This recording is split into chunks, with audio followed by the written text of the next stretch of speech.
paz. Quero começar esse vídeo falando um verso de um louvor que fala assim, ó: Tu és meu caminho, meu destino, Tu és meu lugar.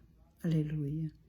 Jesus é o nosso caminho, é o nosso destino, é o nosso lugar. Não há lugar perfeito, melhor, maravilhoso do que estar com Jesus, estar nos caminhos de Cristo.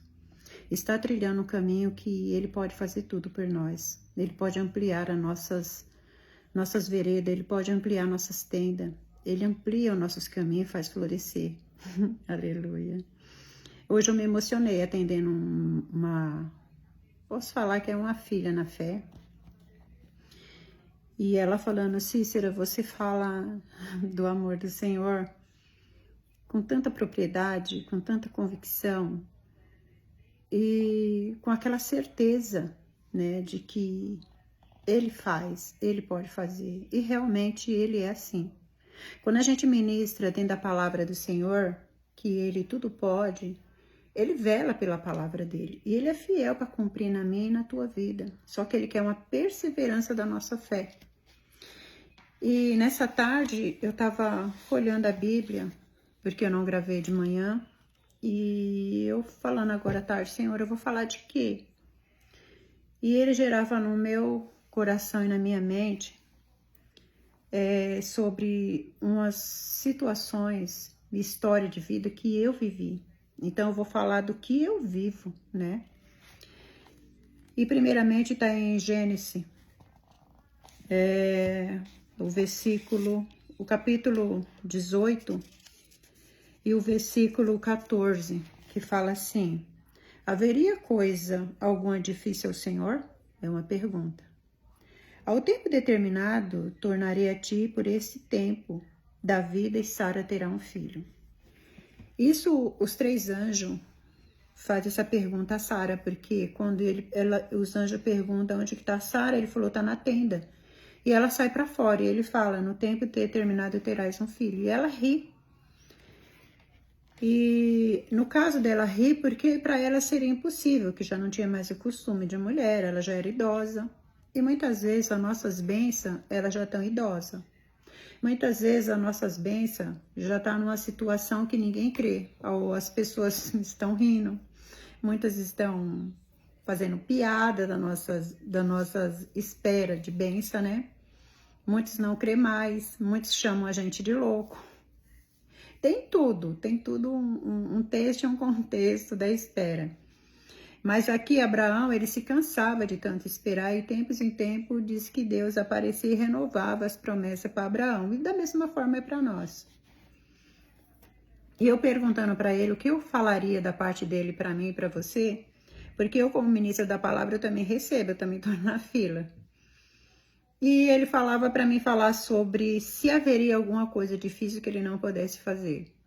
E também, como está escrito lá em Lucas, capítulo 1, versículo 37, não há nada impossível que Deus não possa fazer por mim e por você. Nós não podemos, mas Deus pode. Deus pode todas as coisas. Ele faz, Ele cria o que Ele queira. A única coisa que Ele quer de nós, e muitas vezes demora as nossas promessas se cumprir, a culpa é nossa mesma, é a nossa falta de fé. É a gente não perseverar, é a gente não crer. É a gente pensar: já faz tanto tempo, eu já tô velha, já tô assim, já tô assado, eu não acredito.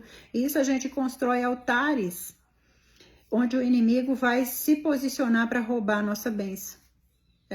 Inimigos. Inimigos se fazem como idolatra, como se a gente estivesse idolatrando. Nós estamos colocando uma fé naquilo que o inimigo quer. Ver a gente em pânico, em depressão, com a tristeza, com angústia, desesperada, sem paz. Tudo isso são ferramentas de altares que o inimigo levanta na nossa frente para impedir a nossa vitória.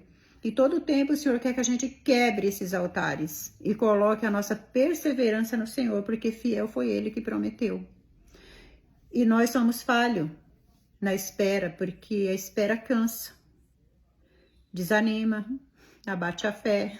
Mas Ele quer que a gente continue crendo. Eu sei que eu tenho crido, eu creio que o Senhor Ele vai agir. Eu creio que o Senhor Ele vai fazer algo. E assim Ele vai vendo a nossa perseverança na espera e Ele vai nos surpreender. com a vitória. Aleluia. Dentro dessas histórias, o primeiro foi... Eu já contei esse testemunho aqui. Já tem muitos anos, eu perdi meu aparelho de celular em Guarulhos. Estava prestes a fazer um voo e perdi. E Deus resgatou para mim e me deu essa palavra. Haveria alguma coisa impossível que eu não pudesse fazer?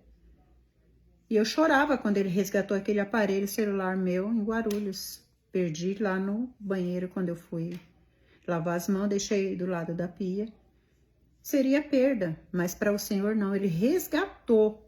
Aquela passageira foi, entregou para a pessoa da limpeza e ela levou um achado de perdido. Por quê? Porque Deus assim fez toda a história, incomodando aquela passageira que achou na mente dela, no coração dela, que ela devolvesse. Porque, irmão, se não fosse Deus, outra pessoa poderia achar aquele aparelho, desligar, tirar o chip e aí, acabou. É um aparelho. Então, haveria coisa que Deus não possa fazer por nós? Ele faz.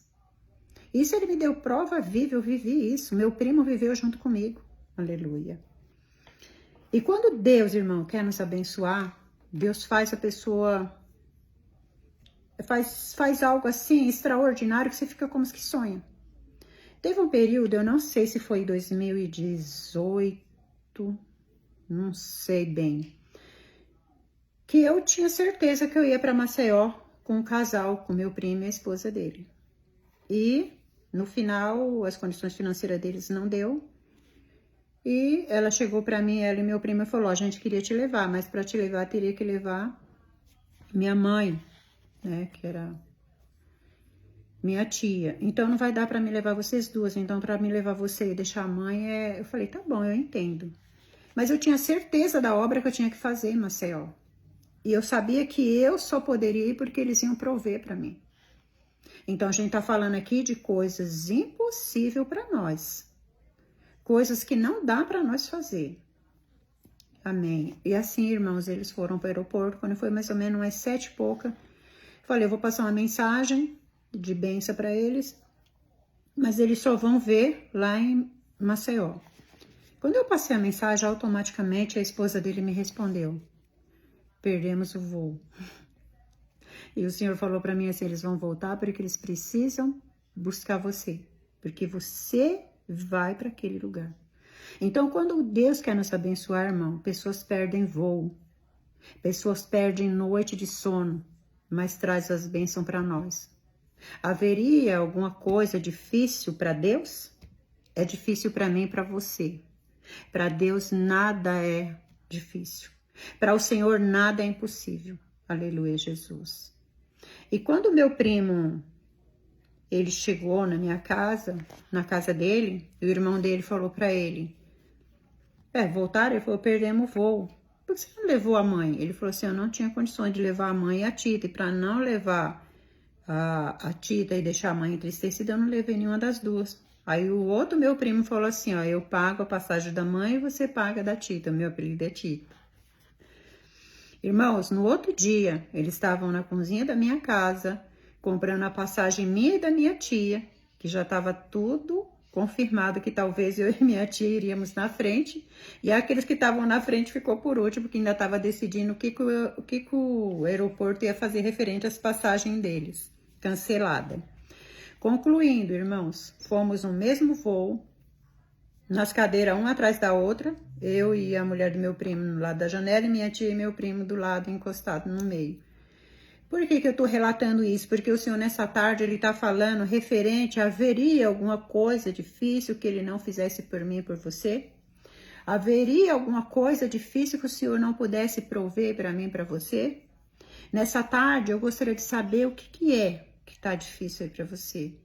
Qual é a situação? O que tá batendo aí? Que tá deixando você em desespero, deixando você entristecida, deixando você abatido? Que o Senhor não possa resolver. É uma cura que você precisa? É uma porta de emprego que você quer? Você precisa ir a algum lugar e não tem uma condição financeira? Saiba que para o Senhor não tem nada que Ele não possa fazer. Ele faz tudo. Ele faz tudo, irmão. Aleluia. Deus, Ele é fiel. Espera no Senhor. Continua trabalhando a tua mente, Senhor.